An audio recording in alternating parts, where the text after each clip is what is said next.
हम्म BCom final year के प्यारे बच्चों, स्वागत है आप सभी का संघर्ष सर की क्लास में। मुझे पता है आप सभी को बहुत ज़्यादा डाउट है कि मैं फाइनल ईयर के वीडियो डालूंगा कि नहीं। मैं फाइनल ईयर बिल्कुल नहीं पढ़ाता, क्योंकि यहाँ पर आपके प्रैक्टिकल कम और थ्योरी ज़्यादा हो जाते हैं। बहुत सारे बच्चे 2 साल बीकॉम पढ़ने के बाद ये आइडिया लगा लेते हैं कि प्रैक्टिकल के अलावा हम थ्योरी पढ़ के भी पास हो सकते हैं। तो बहुत सारे बच्चे ट्यूशन जाना भी बंद कर देते हैं और तैयारी भी नहीं करते कि हम लास्ट में थ्योरी पढ़ के तो पास हो सकते हैं। इसीलिए बच्चे भी ज़्यादा ऑफलाइन नहीं आते, ना ही ऑनलाइन मिलते हैं। इसलिए मैंने फाइनल ईयर पढ़ाना शुरू से चूज़ ही नहीं किया है। मैं केवल फर्स्ट ईयर और सेकेंड ईयर की तैयारी करवाता हूँ। लेकिन अब इस साल और बीते सालों में मेरे फर्स्ट ईयर से स्टूडेंट सेकेंड ईयर में गए, फाइनल ईयर में गए, तो उनकी डिमांड रही है कि सर फाइनल ईयर का भी वीडियो डाल दीजिए। तो आपके फाइनल ईयर में बहुत सारे विषय हैं, जिसमें से डायरेक्ट टैक्स, इनडायरेक्ट टैक्स आपका मुख्य होता है। तो आज मैं आपको पढ़ाने वाला हूँ अप्रत्यक्ष कर। आज क्लास है बीकॉम फाइनल ईयर वालों की। हमें पढ़ना है अप्रत्यक्ष कर, जिसको आप इनडायरेक्ट टैक्स कहते हैं। ठीक है, आज हम किन बिंदुओं पर चर्चा करेंगे आज क्लास में, जिसमें आपका चैप्टर 1 कवर होगा, ये आपको याद रखना है। विषय का नाम है अप्रत्यक्ष कर, इनडायरेक्ट टैक्स। चैप्टर पहला है अप्रत्यक्ष कर क्या है, जिसमें आपको जानना है कि अप्रत्यक्ष कर क्या है, कर के प्रकार कितने होते हैं, अप्रत्यक्ष कर की विशेषताएं क्या है, ठीक है, उसकी गुण और दोष क्या है, और अप्रत्यक्ष कर और प्रत्यक्ष कर में अंतर क्या होता है। ये टॉपिक आपने अगर कवर कर लिया आज के इस वीडियो में, तो आप इनडायरेक्ट टैक्स के पहले चैप्टर की तैयारी कर लेंगे और साथ ही साथ आपका एक मुख्य थ्योरी की तैयारी हो जाएगा, जिसमें से अगर आप सेमेस्टर वाले बच्चे हैं जो सेमेस्टर वाइज एग्जाम दिलाते हैं, तो इनमें से आपको बहुत सारे क्वेश्चन एग्जाम में देखने को मिल सकते हैं।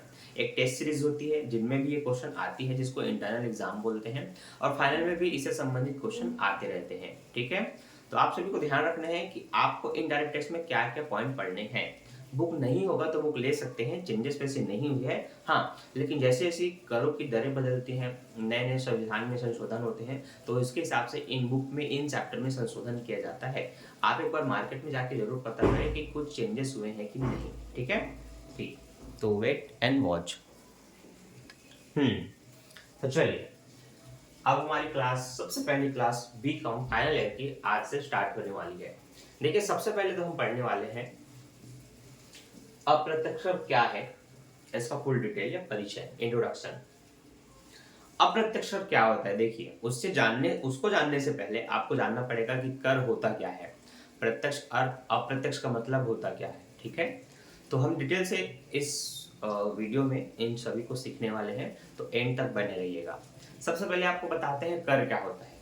ठीक है, आपने अगर पुरानी मूवी देखी होगी, जब अंग्रेज आए थे और उन्होंने लगान शुरू किया था, टैक्स वसूल वसूल किया था, जिनको इंग्लिश नाम उन्होंने टैक्स दिया था, इससे पहले ये लगान के नाम से चलती थी। राजा महाराजा भी अपने टाइम पे टैक्स वगैरह लेते थे, जिसको आप लगान कहते थे। एक किसान जितना चावल या धान उगाता था, उसके 30, 40, 50 जितना परसेंट अगर वहाँ की राजा चाहे तो वो उनसे वसूल कर सकती थी। बाद में यही पद्धति टैक्स के रूप में अंग्रेजों द्वारा लागू हुई। उन्होंने हर चीज पर टैक्स लगा दिया, किसान हो चाहे व्यापारी हो चाहे कोई भी अदर सेवाओं है, उन सभी पर उसने टैक्स लगा दिया। यही चीजें आज हम पढ़ने वाले हैं, टैक्स क्या होता है। तो देखिए, आज के डेट में जब आपका देश एक संविधान से चल रहा है, यहाँ पर आपको टैक्स को बारीकी से समझना जरूरी है। टैक्स बहुत ही सिंपल चीज है। टैक्स क्या होता है, एक ऐसा शुल्क होता है जो व्यक्तियों पर या सेवाओं पर या उत्पाद पर लगाया जाता है। ठीक है, इसका मुख्य उद्देश्य होता है सरकार अपने खर्चों के लिए जनता, सेवा, वस्तु, इन सब पर टैक्स लगा करके पैसे प्राप्त करे और जन कल्याण के कार्यों में उनको खर्च करे। टैक्स देने वाला व्यक्ति ये क्लेम कभी नहीं कर सकता कि मैंने टैक्स ज्यादा दिया है तो मुझे सुविधाएं ज्यादा मिले। कोई भी व्यक्ति टैक्स देने से बच नहीं सकता, और टैक्स नहीं देना एक दंडनीय अपराध भी माना जाता है इंडियन पैनल कोड के तहत। तो आप सभी को ध्यान रखना है, यह एक शुल्क होता है जो व्यक्तियों पर लगाया जाता है, सेवाओं पर लगाया जाता है, उत्पाद पर लगाया जाता है। अब जो टैक्स होते हैं ये मुख्यतः 2 प्रकार के होते हैं। एक प्रत्यक्ष कर जिसे हम कहते हैं, और दूसरा एक प्रत्यक्ष कर। तो सबसे पहले आप समझ लो प्रत्यक्ष अप्रत्यक्ष होता क्या है। प्रत्यक्ष मतलब साक्षात आपके सामने, अप्रत्यक्ष मतलब आपके सामने नहीं लेकिन किसी न किसी तरह से आपके आसपास कोई चीजें होना। जैसे कि अगर आप मेरे सामने आकर के मेरे से क्लास लेते हैं, जिसको आप ऑफलाइन क्लास कहते हैं, तो इस तरह से पढ़ना आपका प्रत्यक्ष एजुकेशन या प्रत्यक्ष लर्निंग कहलाएगा। आपने प्रत्यक्ष मुझसे देख करके मेरे सामने से पढ़ लिया। यहाँ पर क्या हो रहा है, मैं आपको अप्रत्यक्ष तरीके से पढ़ा रहा हूँ। अभी भी मैं आपके सामने हूँ आपके फोन में, लेकिन अगर आप मुझसे अभी कुछ पूछेंगे तो ना मैं कुछ सुन पाऊंगा ना मैं उसका उत्तर दे पाऊंगा। तो ये समझ लीजिए, आप अगर मुझे देख रहे हैं तो एक अप्रत्यक्ष तरीके से देख रहे हैं। टैक्स में इनका क्या काम है, इसको समझते हैं। देखिए, सरकार सभी के ऊपर डायरेक्ट टैक्स नहीं लगा सकती, क्योंकि हर व्यक्ति उस लेवल की कमाई नहीं करता, उसकी इनकम नहीं होती कि वो सरकार को टैक्स का भुगतान कर सके। कई व्यक्ति अपने जीवन यापन ही नहीं कर पाते। रोजमर्रा की जिंदगी के लिए आपके पास रोटी, खाने, कपड़े, मकान की व्यवस्था होनी चाहिए। तो कुछ व्यक्ति इससे भी नीचे श्रेणी में आते हैं, ना उनके पास घर होता है, ना कपड़े होते हैं, ना रोटी, ना मकान। तो यहाँ पर हमें समझना होता है कि टैक्स किस पर लगाया जाएगा। डायरेक्ट टैक्स किस पर लगेगा? उन व्यक्तियों पर लगेगा जिनकी इनकम जो समय समय पर संशोधन होती है। पहले 2.5 लाख था, फिर 5 लाख हुआ, अभी लगभग 7 लाख हो चुका है। कि 7 लाख से ऊपर का अगर आपके अकाउंट में पैसा है, ठीक है, आपके बैंक में, तो आपको टैक्स देना पड़ेगा, जो कि 0.0 मतलब 0 से लेकर के 5%, फिर 10%, फिर 15% तक आपके बढ़ते रहते हैं। ठीक है, तो समझ लीजिए, आपकी इनकम पर डायरेक्ट टैक्स लगा देना प्रत्यक्ष कर कहलाता है। लेकिन अगर आपके इनकम पर टैक्स नहीं लगा, आप मिडिल क्लास में हैं, ये मान के चलिए, आपने तेल खरीदा, मार्केट से सब्जी खरीदा, चावल खरीदा, दूध खरीदा, तो जब आप सेवाओं या वस्तुओं का प्रयोग करते हैं, सेवाएं क्या होती है, इन सबको हम डिटेल से समझेंगे। अभी आपने समझा कि आपने कुछ वस्तुएं खरीदी जिस पर सरकार ने पहले से टैक्स लगा दिया था, वस्तु या उत्पाद पर। आपने जब उस वस्तु को खरीदा तो आपने उसके क्रय मूल्य के साथ साथ टैक्स का भी भुगतान कर दिया। तो जब वस्तु या उत्पाद पर टैक्स लगाए जाते हैं तो जनता द्वारा उनसे उपभोक्ता द्वारा उस टैक्स को वसूल किया जाता है सरकार के द्वारा। तो चाहे आप पार्ले जी बिस्कुट खाएं, चाहे आप बिस्लरी का पानी पिए, आपने टैक्स का भुगतान किया है एक अप्रत्यक्ष तरीके से। जब आपको उस चीज का एहसास ही ना हो कि आपने कोई टैक्स दिया है, तो ऐसे टैक्स को आप कहते हैं अप्रत्यक्ष कर। क्लियर है, समझ में आ गया कि प्रत्यक्ष कर वो है जिसमें आपको डायरेक्ट पता चलेगा, अरे मेरी इनकम तो 8 लाख थी, कैसे उसमें कुछ रुपए कम हो गई, मतलब आपका टैक्स कट गया। लेकिन जब आप ऐसी सेवाएं वस्तुओं का प्रयोग करते हैं जिसके बारे में आपको जरा भी एहसास ना हो कि आप टैक्स दे रहे हैं, ये आपका अप्रत्यक्ष कर कहलाता है। सेवाएं उसे कहते हैं जब आप कुछ खरीदते तो नहीं है वस्तु की तरह, आप सेवाएं लेते हैं। जैसे कि एक नाई के पास जाके अपना बाल कटवाना, मसाज, ब्यूटी पार्लर का काम, या वकील जो आपको कुछ देते नहीं है, आपके लिए केस लड़ते हैं, डॉक्टर जो आपका इलाज करते हैं, टीचर जो आपको पढ़ा रहे हैं, ये इनके उदाहरण है जो अपनी सेवाएं दे करके आपसे धन उपार्जन करते हैं। और इनके ऊपर भी टैक्स लगाया जाता है, जो कि डायरेक्ट या इनडायरेक्ट रूप से हो सकते हैं। ये सब इनके उदाहरण होते हैं कि टैक्स मतलब सेवाएं क्या होती हैं। ठीक है, अब आप समझ गए।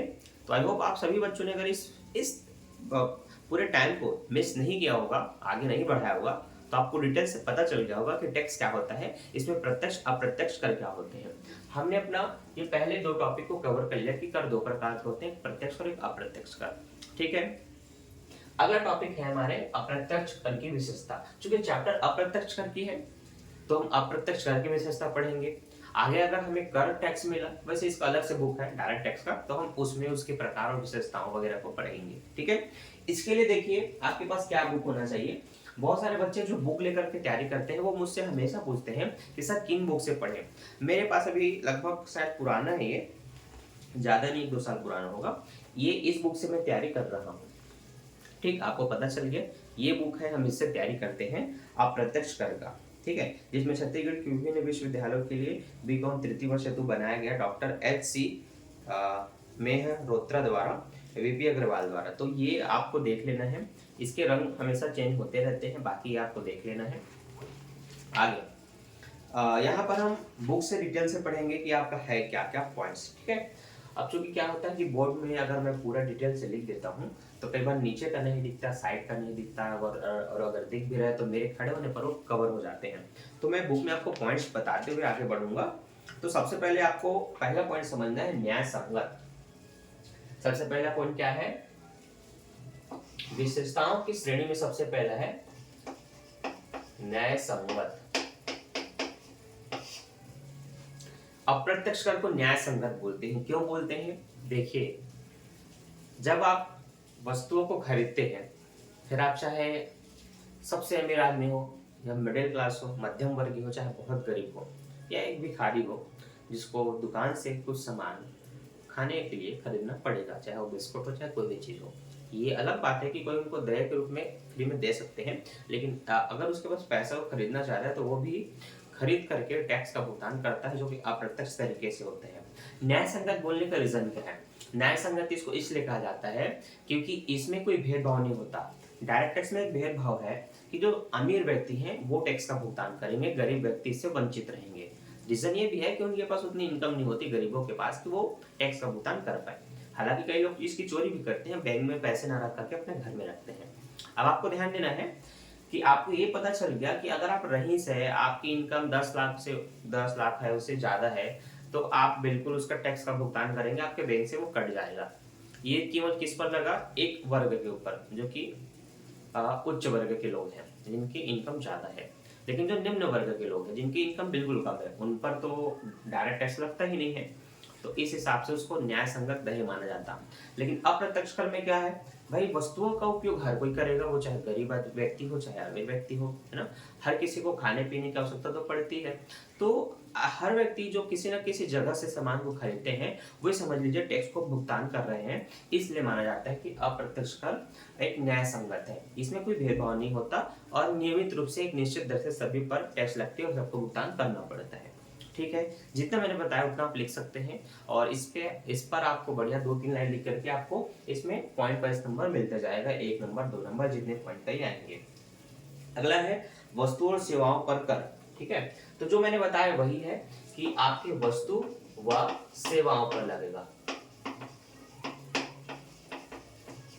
किस पर लगेगा? वस्तु और सेवाओं पर कर, है ना, वस्तु व सेवाओं पर। ठीक है, वह से मैं व और स करके छोड़ने वाला था, लेकिन डबल व होने के कारण मैंने सोचा आपको डिटेल से बता दूं। ठीक है, तो आपको पता चल गया डायरेक्ट टैक्स जो होता है वो वस्तु सेवा पे नहीं, केवल व्यक्ति के इनकम पर या व्यक्ति पर लगता है। लेकिन ये जो अप्रत्यक्ष कर है ये डायरेक्ट व्यक्ति पे तो नहीं लग सकता, इसलिए जो सेवाएं होती है या वस्तु आप जो खरीदते हैं उन पर लगता है। ठीक है, क्लियर है, इसको और डिटेल से पढ़ाने की आवश्यकता नहीं है। अगला पॉइंट है मूल्य प्रभावी। मूल्य प्रभावी इसलिए इसको कहते हैं जब वस्तुओं पर टैक्स लगा दिया जाता है तो इसकी कीमत में वृद्धि हो जाती है। जैसे मान लेते हैं कि हमने पानी को फिल्टर किया बेचने के लिए, जिसकी कॉस्ट मतलब 1 लीटर पानी को फिल्टर की कॉस्ट मतलब 1 रुपए है। तो समझ लीजिए 1 लीटर पानी जिसको अगर मैं पाउच में भर के बेचना चाहूँ जो 1-2 रुपए का मिलता है, तो शायद उसके मूल्य में जरा से भी वृद्धि ना हो, प्रॉफिट ज्यादा हो जाए। तो मैं घाटे में नहीं जाऊंगा, लेकिन मैं उसको उसकी जो कॉस्ट है 1-2 रुपए उसको भी इग्नोर करके उसको बेच सकता हूँ, क्योंकि उसमें मेरे को नुकसान तो कुछ है ही नहीं। क्योंकि मान लेते हैं 1 लीटर में 20 से ज़्यादा पाउच बन गए और 1-1 रुपए में बेचा तो 20 रुपए, 2-2 रुपए में बेचा तो 40 रुपए की मुझे इनकम हो गई। पानी हो सकता है मुझे फ्री में मिल गया हो, या उसके लिए मैं बिजली बिल भुगतान करता हूँ। कॉस्ट कितना आया? लगभग 5-10 रुपए का कॉस्ट आया, 40 रुपए की इनकम हो गई। तो मुझे तो उसके मूल्य में वृद्धि करने की जरूरत ही नहीं पड़ेगी, क्योंकि मैं कोई टैक्स वगैरह नहीं दे रहा हूँ। लेकिन सरकार अगर उस पर टैक्स लगा दे, 50% लगा दे, 20% लगा दे, 10% लगा दे, इसका मतलब क्या होगा? अगर 1 लीटर पे मुझे 20 रुपए या 40 रुपए की कमाई होती है, तो समझ लेते हैं उसका 10 रुपए 14 रुपए हमको टैक्स देना पड़ सकता है। तो इस हिसाब से अब मैं क्या करूंगा? मैं नुकसान में तो नहीं जाऊंगा भाई। लागत मेरा, अगर मेरे को लग रहा है कि प्रॉफिट के साथ 40 रुपए में मुझे मिलना चाहिए 1 लीटर पानी का, लेकिन अगर मैं 14 रुपए किसी और को दूं तो मैं उसका रेट बढ़ा दूंगा। तो जो पानी 40 में बिकना चाहिए मार्केट में, वो 54 रुपए में बिकेगी। तो इससे क्या होता है? वस्तुओं के मूल्य प्रभावित होते हैं। ये जो मैंने बताया कुछ उदाहरण, इससे बस आपको यही समझना है कि जब इनडायरेक्ट टैक्स लगाया जाता है वस्तुओं पर, तो वस्तुओं के मूल्य में वृद्धि हो जाती है, तो मूल्य प्रभावित होता है। ठीक है, अब ये है सरल संग्रहण। सरल संग्रहण मतलब क्या? देखिए, डायरेक्ट टैक्स का वसूली करने में सरकार का बहुत व्यय होता है, बहुत खर्चे लगते हैं, उनमें एक्सपेंसेस ज्यादा होती है, खर्च बहुत होती है, उनको खर्चीला भी बोला जाता है। लेकिन ये बहुत मितव्ययी है। मितव्ययी का मतलब होता है सरलता से किसी काम को कर लेना। अप्रत्यक्ष कर के लिए कोई खुरापाती दिमाग नहीं लगाना। जो बड़ी बड़ी फैक्ट्री है जो किसी वस्तु का निर्माण करती है, उस समय उस पर टैक्स लग गया। अब जनता उस वस्तु को तो बिल्कुल खरीदेगी अपने हिसाब से अपने उपयोग के लिए, तो उनको टैक्स देना ही पड़ेगा। तो मतलब जितनी उन्होंने कीमत दी उस पर उन्होंने टैक्स दे दिया, तो सरकार को तो टैक्स कंटिन्यू मिलते गया, फुटकर व्यापारी को भी पैसा मिल गया, थोक व्यापारी को भी पैसा मिल गया। तो ये बहुत सरलता से संग्रहण किया जा सकता है, बहुत ही इजी होता है। अगला पॉइंट है करदाता की अज्ञानता। ठीक है, करदाता की अज्ञानता मतलब उनको पता ही नहीं होता कि वो किसी वस्तु को खरीद रहे हैं और टैक्स का भुगतान कर रहे हैं, इसलिए इनको कहते हैं कि करदाता की अज्ञानता होती है। क्लियर है?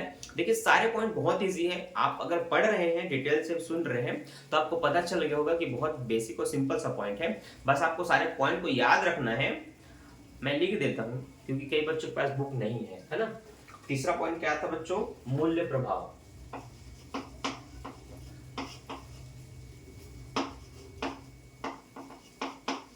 ठीक, चौथा क्या था? सरल संग्रहण।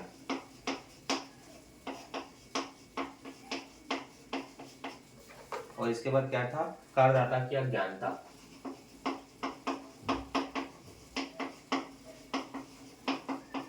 ठीक, ये कुछ पॉइंट है जिन पर हमने चर्चा किया और लगभग हमारा कितने मिनट का है? लगभग 16 मिनट का वीडियो कवर हो चुका है। ठीक है, हाँ, तो इसी से संबंधित है आपके अप्रत्यक्ष कर के गुण। ठीक है, क्योंकि अगले पॉइंट में हमें गुण और फिर उसके बाद दोष को पढ़ना है। ठीक है, गुण क्या होते हैं? सिंपल सा पॉइंट है, सुविधाजनक। ठीक है, गुण के पहले पॉइंट को हम बताएंगे, ये एरो देखिए ध्यान से, यहां से हम अपने गुण के पॉइंट को बताएंगे कि सुविधाजनक है। ठीक, और अगर मैं यहाँ नहीं लिखा तो मैं आपको फोटो बाय साइड दिखा दूंगा अगर मैंने वीडियो को एडिट किया तो। वैसे जनरली मेरे ज़्यादातर वीडियो में एडिटिंग नहीं होती, डायरेक्ट रिकॉर्डिंग करता हूँ और अपलोड कर देता हूँ। तो यहाँ पर आप जो भी देखते हैं वो डायरेक्ट देखते हैं। वैसे मैंने पहले बता दिया था कि ये प्रत्यक्ष का, ठीक है, नो डाउट। तो सुविधाजनक होते हैं क्योंकि एक ग्राहक को, एक उपभोक्ता को एहसास ही नहीं होता कि वो टैक्स दे रहे हैं। वो उसको बस ये रहता है कि वो वस्तु को खरीद रहे हैं, जो उसको महंगाई के रूप में, कभी ऊंची दाम में कभी नीची दाम के रूप में एहसास हो सकता है। लेकिन ये सुविधाजनक होते हैं सरकार के लिए भी, उपभोक्ता के लिए भी। ठीक है, अगला न्यायशीलता। न्यायशीलता वही पॉइंट है जो मैंने बताया था। कभी भी आप विशेषता पढ़ेंगे ना तो आगे गुण वगैरह जो होंगे वो बिल्कुल मिलते हुए रहेंगे। आप दोनों के पॉइंट एक दूसरे में लिख सकते हैं और नंबर आपको उतना ही मिलेगा। ये अच्छी चीज पता चली तो नोट कर लेना। न्यायशीलता मतलब वही बात बताना है कि निर्धन हो, चाहे निर्धन हो, गरीब हो या रईस आदमी हो, उच्च वर्गीय हो, सभी पर समान रूप से इसको लागू किया जाता है, सभी इसका भुगतान करते हैं। ऐसा नहीं होता कि अंबानी जैसे लोग अगर करोड़ों रुपए का टैक्स दे रहे हैं तो उनको मार्केट में जो चना चावल दावल बिस्कुट वगैरह जो बिक रही है वो उनको फ्री में मिले। खैर वो खुद उसको बेचते हैं, जिसका मतलब है नहीं कि उनको फ्री में मिला, वो भी उपयोग किया, मतलब उन्होंने भी टैक्स दिया। ठीक है, चलिए आगे बढ़ते हैं। कर वचन में कठिनाई। देखिए इसमें क्या है, पढ़ते हैं। इन करों में कर वचन में कठिनाई रहती है क्योंकि यदि उपभोक्ता कर लगी हुई वस्तु का प्रयोग करता है तो उसे कर देना ही पड़ेगा। डीलर कर संग्रहण करके सरकार को जमा अवश्य कराता है। तो कर वचन में कठिनाई, कर वचन में कठिनाई का मतलब आप समझ गए कि उपभोक्ता को इसको देना ही पड़ता है, वे इसको चुरा या छिपा नहीं सकते। और जो भी व्यक्ति उपभोक्ताओं के द्वारा सामान खरीदे के से वस्तुओं को प्राप्त करके संग्रहण करता है वो टैक्स किसी न किसी तरह से भुगतान करेगा। प्रत्यक्ष कर से समझ लो, प्रत्यक्ष कर की भी वसूली हो जाती है। अगर आप उपभोक्ता के नाते नहीं, एक फुटकर या थोक व्यापारी की तरह सोचें, जब आपने बहुत ज्यादा मात्रा में वस्तु को खरीदा और आपका वो सेल भी हो गया लाखों करोड़ों में, आपकी इनकम लाखों करोड़ों में, तो आप प्रत्यक्ष कर भी भुगतान करेंगे। ये दोनों तरह से हो जाता है। अगला है अधिक लोच। अधिक लोच का मतलब क्या हुआ? अप्रत्यक्ष करों में प्रत्यक्ष करों की तुलना में अधिक लोच रहती है और विशेष रूप से आवश्यक वस्तुओं पर लगाए जाने वाले करों में पर्याप्त लोच रहती है। आवश्यकता अनुसार इनके दरों में परिवर्तन किया जा सकता है। सरकारी राजस्व का बड़ा भाग ऐसे ही करों से प्राप्त होता है। अब देखिए वस्तुओं पर ना अप्रत्यक्ष कर लगाया जाता है तो ज्यादातर टैक्स, मतलब टैक्स की दर ज्यादातर किस में लगती है? जो ज्यादा होती है वो विलासिता की वस्तुओं पे होती है, जैसे कि कार हो गई, एसी हो गई, जो बहुत महंगी महंगी चीज को विलासिता की वस्तु कहते हैं। देखिए आपको हवा चाहिए, पंखे से नेचुरल तरीके से ले सकते हैं जिन पर टैक्स जीरो या तो फिर ना के बराबर है, बहुत कम है।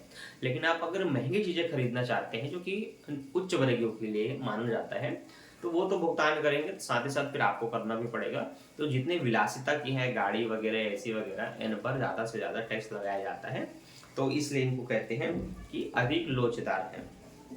हानिकारक वस्तु के प्रयोग पर रोक। सरकार कभी नहीं चाहती कि जो जनता है वो हानिकारक वस्तुओं का अधिक से अधिक सेवन करे, इसीलिए वे उन पर ज्यादा से ज्यादा टैक्स लगाते हैं। मान लेते हैं कि किसी तंबाकू की कॉस्ट अगर 20 रुपए की है, किसी ग्राम के हिसाब से, 100 ग्राम नहीं करता, तो सरकार ने उस पर अगर 70% टैक्स लगा दिया, तो 7 दूनी 14 करेंगे, लगभग 14 और 20 रुपए में 14 रुपए का तो टैक्स ही लग गया। इसका मतलब मार्केट में कितने में बिकेगा, लगभग 34 रुपए या 40 रुपए में भी बिक सकता है। तो अब जो 10-20 में मिलनी थी वो 40 रुपए में मिल रही है, मतलब काफी डबल रेट है ना। तो जो गरीब है वो बिल्कुल नहीं खरीदेंगे, सरकार की मानसिकता रहती है। लेकिन नशीली पदार्थ का सेवन गरीब व्यक्ति भी बहुत करते हैं, अमीर व्यक्ति भी करते हैं। जिसको लत लग गई है उसके लिए ना गरीबी डिपेंड करता मायने रखता, ना अमीरी, क्योंकि नशा एक ऐसी चीज है जिसको लत लग गई वो खरीदेगा। इसका उदाहरण आपको खुद पता होगा, क्योंकि आप भारत के लोग हैं, आपको इस तो पता ही होगा। ठीक है, तो इस पर रोक लगाने के लिए ना टैक्स ज्यादा लगाई जाती है। और विस्तृत क्षेत्र, इसका बहुत बड़ा क्षेत्र होता है। देखो, प्रत्यक्ष कर का कोई बड़ा क्षेत्र नहीं है। व्यक्ति की इनकम बैंक में पता चले, टैक्स लगा दो। बैंक में नहीं है लेकिन उसकी इनकम बहुत है, आसपास से पता चला, रेड मार दो उसके घर में, है ना। तो वो बहुत ही सिंपल माना जाता है, लेकिन ये बहुत रेयर हो जाता है, क्योंकि दुनिया में करोड़ों प्रकार की वस्तुएं बन रही हैं, जो कि कुछ सरकार से छिपी हुई है, कुछ सरकार के सामने हो रही है। पहले सरकार जरूरी चीजों पे नहीं लगाते थे, जैसे कि दूध पर, तो वो सामान्य था। लोग आसपास के अपने घरों में 10-12 गाय रखते थे और बेचते थे आसपास के एरिया में। वो खेती किसानी की तरह एक सामान्य जीविका माना जाता था। लेकिन जब ये फैक्ट्री के रूप में सामने आया, जो कि गुजरात में सबसे पहले अमूल की फैक्ट्री बनी, जो कि पूरे भारत को कवर कर रही है, शायद करोड़ों रुपए अरबों रुपए कमा रही है। अब ऐसे व्यक्ति अगर टैक्स देंगे ही नहीं अपने व्यवसाय को दिखा करके कि इस पर तो कोई टैक्स नहीं लगता, तो सरकार तो उच्च वर्गीय को छोड़ेगा नहीं, टैक्स तो लगाएगा, चाहे प्रत्यक्ष लगे चाहे प्रत्यक्ष लगे। तो उन्होंने क्या किया, दूध पर भी टैक्स लगाना शुरू कर दिया वर्तमान सरकार ने।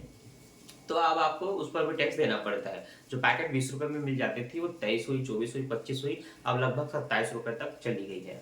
तो इसी तरह से क्षेत्र बहुत बड़ा है, हर चीजों पर टैक्स लगाना पड़ता है, तो उसकी नॉलेज भी होनी चाहिए। ठीक है, अगला है विकासशील देशों में विशिष्ट महत्व। तो विकासशील देश मतलब जिनको विकसित करना है उनके लिए तो टैक्स बहुत जरूरी है, क्योंकि जिन देश को विकसित करना है तो वो वहाँ के जो राजनेता है, सरकार है, वो चाहेंगे कि बहुत ज्यादा जो पॉपुलेशन है, जो कि थोड़े मध्यम या उच्च वर्गीय है, उनसे प्रॉपर टैक्स वसूला जाए, और गरीब लोगों को भी ना छोड़ा जाए। जो वस्तुएं या सेवाएं का सेवन वो करते हैं उन पर भी टैक्स लगा करके उनसे भी टैक्स वसूला जाए, और देश को विकसित करने के लिए जितनी धन की आवश्यकता होती है वह उन माध्यम से प्राप्त किया जाए, और जो जरूरी चीज है देश को विकसित करने के लिए उन पर खर्च किया जाए, जैसे कि सड़क बनना, पुल बनना, इमारतें बनना, साफ सफाई होना इत्यादि जो देश के लिए जरूरी है, रेल वेल, इन सब पे खर्च किया जाता है, जो कि अभी वर्तमान में आप देख सकते हैं और वो हो भी रहे हैं। फिर है आपका अप्रत्यक्ष कर के दोष। अगर आपने विशेषता पढ़ ली, गुण पढ़ लिया, तो दोष तो पढ़ेंगे। देखिए, सब चीज को प्लस पॉइंट नहीं होता, माइनस पॉइंट भी होता है। तो अब हम अपने माइनस पॉइंट की ओर आगे बढ़ रहे हैं। तो सबसे पहले माइनस पॉइंट क्या हो सकता है, चलिए ध्यान देते हैं।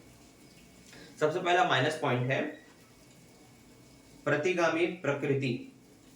प्रतिगामी प्रकृति मतलब ये समय के साथ बढ़ते रहते हैं। समय के साथ क्या है, बढ़ते रहते हैं। आप देखेंगे कि आज से 15 साल 16 साल पहले कोई वस्तु अगर 5 से 10 रुपए में मिल रही थी एक लिमिटेड क्वांटिटी के साथ, तो आज वो उतने रुपए में नहीं मिलेगी। या तो उसकी क्वांटिटी कम कर दी जाती है, या तो उसके मूल्य में वृद्धि कर दी जाती है। उदाहरण के लिए जैसे 5 रुपए का अगर आप पार्ले बिस्कुट लेते थे आज से 10-15 साल पहले, तो वो लगभग इतना मिलता था जितना आज 10 रुपए का पैकेट है। तो उन्होंने क्या किया, 5 रुपए में अभी भी बेच रहा है, लेकिन बिस्कुट की क्वांटिटी कम कर दी, आधे से कम कर दी। लेकिन पहले क्या होता था, लगभग 5 रुपए में आपको 10 से 12 बिस्कुट दी जाती थी, तो काफी वो बड़ा दिखता था, या शायद उससे भी ज्यादा होगा। तो ये आप कुछ समझ सकते हैं उस उदाहरण के माध्यम से। अनिश्चितता, अनिश्चितता मतलब इन करों से प्राप्त आय के बारे में अधिक अनिश्चितता रहती है। मतलब किन में कितना टैक्स मिला, किस तरह से मिला, और चूंकि मैंने बोला बहुत विस्तृत है, वस्तु और सेवाएं बहुत भिन्न भिन्न प्रकार की हैं, तो किन से कितना कितना टैक्स मिल रहा है, किस तरह से मिल रहा है, इसकी नॉलेज नहीं होती, बस पैसे आते जाता है। समझ लो आपने 10-20 दुकान खोल लिया और सब दुकान अलग अलग है, कहीं से 2 रुपए, कहीं से 5 रुपए आपके पेटीएम में आते जा रहे हैं, बस आपका पेटीएम बचते जा रहा है, पेटीएम में 2 रुपये प्राप्त हुए, 100 रुपये प्राप्त हुए, 20 रुपये प्राप्त हुए, लेकिन आपको नॉलेज नहीं है वो किस तरह से प्राप्त हो रहे हैं। तो इसीलिए इसको बोलते हैं अनिश्चितता। सामाजिक चेतना को उत्पन्न करने में प्रभावित। अप्रत्यक्ष कर लगाने का उद्देश्य होता है कि जनता को ये एहसास हो कि टैक्स तो सभी को भुगतान करना है, तो टैक्स भुगतान करना जरूरी है, लेकिन सामाजिक चेतना होती ही नहीं है। जनता को बस ये लगता है कि चीजें महंगी हो गई, महंगाई बढ़ गई, ऐसा हुआ वैसा हुआ। भाई टैक्स तो लगेगा ही सभी पर, क्योंकि बिना टैक्स के फिर तो कुछ व्यक्ति इससे प्रभावित नहीं होंगे, तो भेदभाव हो जाएगा, इसलिए वस्तुओं पर तो टैक्स लगेगा, ये आपको पता होना चाहिए। लेकिन हाँ, जो सामाजिक जागरूकता के कारण ये होता है, वो जागरूकता करने में वो सफल रहते हैं। मंदी काल में हानिकारक। मंदी काल में जैसे कि लॉकडाउन वाली स्थिति जो हुई थी, इसमें क्या होता है, चीज़ों का रेट और बढ़ जाता है, लोग काम धाम करते नहीं है, तो सबसे ज़्यादा कठिनाई उस समय हो जाती है, क्योंकि ग्राउंड लेवल पर जब काम होता है तो कोई व्यक्ति उसको कितने रुपए में बेच रहा है, ये सामान सरकार या केंद्र सरकार, राज्य सरकार, इन दोनों को पता नहीं रहता, ये उससे प्रभावित रहते हैं। क्योंकि ऐसी स्थिति में क्या होता है, कोई घर से नहीं निकलता, कोई नॉलेज नहीं होता, तो ग्राउंड लेवल पे जो भी काम हो रहे हैं वो काफ़ी हाई हो जाती है। जैसे कि हमें पता था लॉकडाउन में हमारे एरिया में 2, 4, 5 रुपए की नमक खत्म होने वाला है बोल दिए थे, तो बहुत लोगों ने खरीदा 20, 30, 40 रुपए या 100 रुपए के भी हिसाब से। तो ऐसी कई चीज़ें हुई है उस समय, जो आपको पता होगा कि मंदी काल में सबसे ज़्यादा हानिप्रद होता है इन करों को वसूली में। मुद्रास्फीति की प्रवृत्ति को जन्म देना। देखिए, अप्रत्यक्ष करों से वस्तु के मूल्य में वृद्धि होती है, जिससे मुद्रास्फीति की प्रवृत्ति को जन्म मिल सकता है। अप्रत्यक्ष कर सदैव सरकार को आकर्षित करते हैं, जिसके कारण अधिक करारोपण के परिणाम स्वरूप मूल्य वृद्धि की प्रवृत्ति प्रकट होने लगती है। तो आप समझ सकते हैं कि अप्रत्यक्ष कर के कारण क्या होता है, मूल्य में वृद्धि होती रहती है। अब लास्ट पॉइंट आपका पढ़ लेते हैं कि इनमें अंतर क्या है। बहुत बेसिक अंतर है। देखिए, प्रत्यक्ष कर व्यक्तियों पर लगाया जाता है, उनके डायरेक्ट इनकम पे लग जाता है। अप्रत्यक्ष कर व्यक्ति पर न लगकर वस्तु और सेवाओं को या उत्पाद पर लगाए जाते हैं। ठीक है, उदाहरण तो आयकर प्रत्यक्ष कर के प्रत्यक्ष उदाहरण है, यह धन कर, और अप्रत्यक्ष में बताना है केंद्रीय उत्पाद, सीमा शुल्क, वैट, सेवा इत्यादि अप्रत्यक्ष कर के उदाहरण है। ठीक है, प्रशासनिक लागत। प्रत्यक्ष करों की प्रशासनिक लागत अप्रत्यक्ष कर की तुलना में अधिक होती है। मैंने बताया था ये कठिन भी है और थोड़ी महंगी भी होती है प्रत्यक्ष कर, लेकिन अप्रत्यक्ष कर सरल होता है, डायरेक्ट वस्तु पे लगा दी जाती है, फिर जनता खरीदती है तो उनके द्वारा भी भुगतान उसको कर दिया जाता है। मतलब सरकार को उसमें दिक्कत नहीं होता, क्योंकि जो भी फैक्ट्री खुलेगी सरकार के परमिशन से खुलेगी, कितनी क्वांटिटी उत्पादन करेगी ये भी उनको डिटेल देना पड़ता है, तो सरकार उस हिसाब से उस पर हर साल टैक्स लगाती रहती है। अगर उसने उत्पादन बढ़ाया तो उसको टैक्स भी ज्यादा देना पड़ेगा। ठीक है, विकास उन्मुख। तो प्रत्यक्ष कर प्रगतिशील होने के कारण बचत में कमी करते हैं, जिसका आर्थिक विकास पर प्रतिकूल प्रभाव पड़ता है ना। लेकिन अप्रत्यक्ष कर विकासोन्मुखी होते हैं और इसमें उपभोग में कमी आती है और बचत में वृद्धि होती है ना। जब जनता को लगता है कि चीजें बहुत महंगी होती जा रही है, हम इसको नहीं खरीदते या इसका सेवा का उपयोग नहीं करते, तो इसमें बचत को प्रोत्साहन मिलता है। ठीक है, या हो सकता है आपको खरीदने का शौक हो लेकिन बहुत महंगी हो, तब भी आप बचत करेंगे उसको खरीदने के लिए, तो इस हिसाब से बचत को प्रोत्साहन मिलता है। ऐसी लगभग बहुत सारी पॉइंट इसमें शामिल है। कर की चोरी, तो प्रत्यक्ष कर की चोरी होती है, अप्रत्यक्ष कर की नहीं होती। पुराने बुक में और भी डिटेल पॉइंट दिए हुए हैं, इनको आप पढ़ेंगे। तो इसकी सभा आज यहीं पर समाप्त करते हैं, क्योंकि पहला दिन ज्यादा बड़ा वीडियो नहीं बनना चाहिए। ठीक है, आई होप आपको अप्रत्यक्ष कर के बारे में डिटेल से नॉलेज मिल गया होगा। जिनके पास बुक नहीं है उन्होंने भी सुना होगा, आप नोट भी कर सकते हैं, या इसके फोटो वगैरह मैं साथ में अपलोड कर दूंगा। नहीं बनेगा तो आप टेलीग्राम में ज्वाइन हो जाइए, मैं जो जो पढ़ाऊंगा उसके फोटो आपको अपलोड कर दूंगा, ताकि जिन बच्चों के पास बुक नहीं है ना, वो फोटो देख करके तैयारी कर सकते हैं। तो आज की क्लास कैसे लगी कमेंट करके जरूर बताइएगा। और हाँ, फाइनल ईयर में थ्योरी ज्यादा है। अब आप ये कहेंगे सर प्रैक्टिकल बताइए, तो ये पॉसिबल नहीं है, दोनों साथ में चलेंगी। जब प्रैक्टिकल आएगा तो प्रैक्टिकल पढ़ेंगे, जब थ्योरी होगा तो थ्योरी पढ़ेंगे। ठीक है, तो चलिए मैं भी थक गया हूँ, मिलता हूँ नेक्स्ट वीडियो में, बाय बाय। अच्छा लगे तो दोस्तों को शेयर करो और सभी के सभी तैयारी करो और अच्छे नंबर से पास हो। Bye bye.